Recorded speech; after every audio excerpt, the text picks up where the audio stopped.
Hey everyone, welcome to Princess of Gay. I'm your host Connie, and today we are here with my blind reaction to episode 16 of Ghost and Molly McGee Season 2. So last time we got June on board. June is now going to be part of those who know about Scratch's existence and those who are okay with ghosts being, nice and not totally evil. So really, the only holdouts in the Chens now are the parents, and I'm more than sure that they're going to be turned around too. It's just going to be harder for them. And in fact, they might actually be turned around separately, because the father, I think, is going to be the one who has the biggest gripe. He's going to be the hardest to turn. The mother might be turned before him. It might happen same episode, but I think she'll be turned before him. Either way, we've not gotten too much else like big story stuff in the last episode. That was the most focus on that. We also got the newspaper stuff and everything, with a severe, unfortunate lack of J. Jonah Jameson references. But there was a Guy Fieri reference. You have a newspaper episode, you don't make a J. Jonah Jameson reference, which is right there in your face, super easy to make, but you reference Guy fucking Fieri. And don't get me wrong, I love Guy Fieri. Guy Fieri is an absolute gem of a human being. Like, say what you will about his style and everything, the dude is a saint. He is so helpful. He does so much charity work, and not just like donating to charity. He'll actually go out and like cook for people who need it, people who are homeless and who have gone through disasters. He's super supportive of all these different communities out there. And yeah, he's not perfect. There's been some issues that have arisen with him. But you could say that about pretty much anyone. If they're a celebrity or even not. Like, no one's perfect. But the positives far outweigh the negatives with him. It just kind of comes to depend on how much each specific negative affects you and how important that kind of cause is to you on a personal level. You kind of have to decide that for yourself. But in the meantime, yeah. The point I'm trying to make with what I was saying is, of all people to make a reference to in a newspaper-focused episode, Guy Fieri would not be at the top of my list. So it's just an interesting choice. We had a little bit of Libby and Andrea and all last time. Libby got to do her Bloodhound thing again. Andrea got to just be adorable and awesome, kind of as a minor character. But I definitely want to see more of like big roles for them again, continuing forward, because, my favorite two characters. They're on the channel banner, for crying out loud. I adore them. Very much so. So it's like, yeah, I want to see more big roles for them.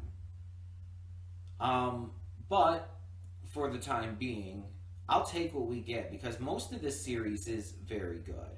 Even if not everything is, most of it is.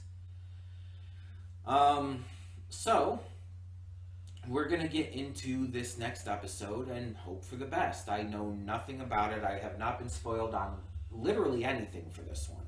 Not seen a screenshot, not seen people talking about it.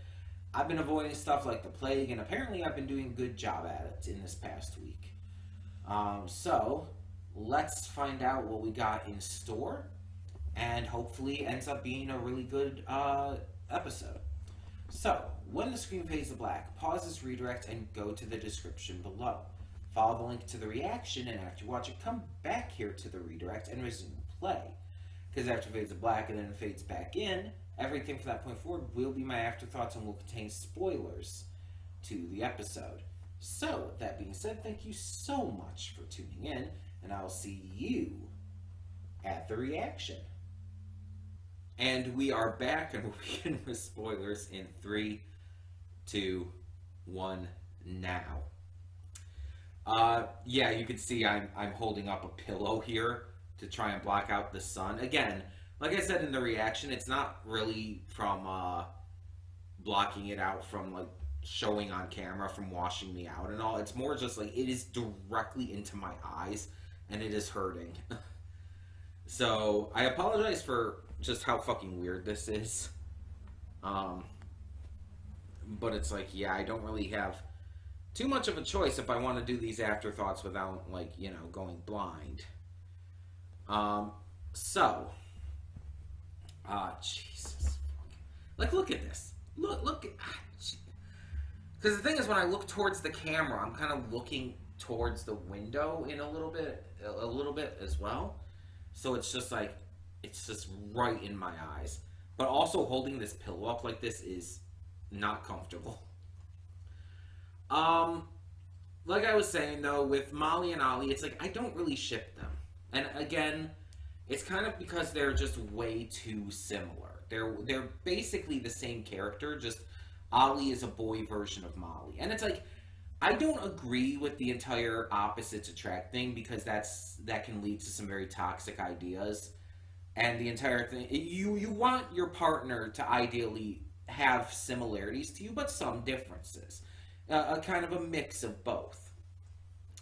Having them be two, one way or the other, is toxic. It's not going to work, no matter what. If they're too much like you, it's like, it's going to cause issues in the relationship.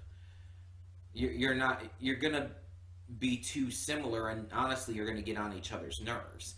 If you're too different, there's not going to be chemistry. The chemistry won't be there, and it's like you won't like care to spend time with each other, because you'll always want to do different things and always be into different things.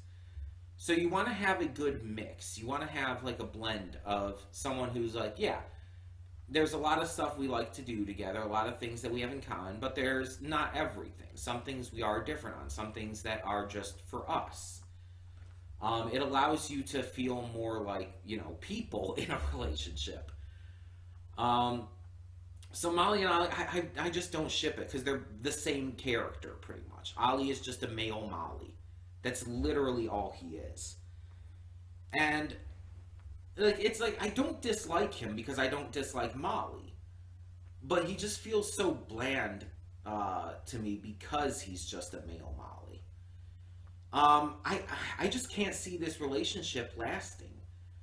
And if it does, it's like, that's not realistic. And kids who are watching this, teens who are watching this, anyone watching this shouldn't take that as advice or as anything like, you know, Jesus, anything, any kind of proper like dating reality, I guess you could say. I'm not just like saying as well that I also ship Molly more with like Libby and Andrea just because I want more queer representation in this than just the tiny little bit we've had from Andrea. Although I very much do want that. And I definitely want it from main characters, not just like side characters and everything. But I'm not just saying that because of that reason. I also just think that Molly and Libby, or Molly and Andrea, have a lot more chemistry. Again, Molly and Ollie are way too similar. They don't feel like any real chemistry romantically is there. It feels like they're just the same person hanging out because all their interests align. It doesn't feel natural. So it's like, I'm not as into it. The first half of this episode about the farming game and everything, Farmville basically, and Sharon getting way too into buying and selling the minifigs and everything.